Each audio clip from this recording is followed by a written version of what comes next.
Hello, I'm Tristan H. Cockcroft, and let's discuss this big Jake Peavy trade, a big splash for the Boston Red Sox who needed a starting pitcher.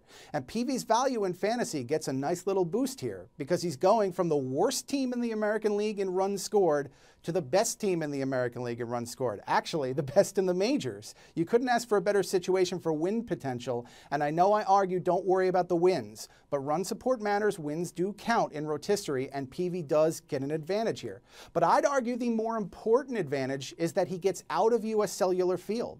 U.S. Cellular has a reputation for being one of the most home run friendly environments in baseball, and Peavy, who routinely keeps his fly ball rate near 50%, is going to get a little boost here by going to Fenway Park, which is not quite as homer friendly. Granted, righty power does get a little bit of a boost in Fenway, but I think overall this is big news for Peavy.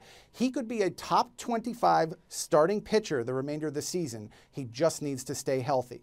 Now, some of the other parts in this deal. Jose Iglesias goes from the Red Sox to the Tigers as part of the three-team trade, and Iglesias is a nice pickup for the Tigers, who could be facing a suspension for their shortstop, Johnny Peralta. Iglesias could be a defensive replacement in the worst case, or he could start at shortstop the rest of the year. And in the latter scenario, that's a plus for the Tigers pitchers. It improves the infield defense, which is big news for ground ballers like Doug Fister and Rick Porcello. So keep an eye on that because those two could get a bump in value. And finally, Avisail Garcia, the prospect who went to the White Sox, a nice power prospect, but a free swinger with a little bit of questionable plate discipline, does get a ballpark that could exploit his power.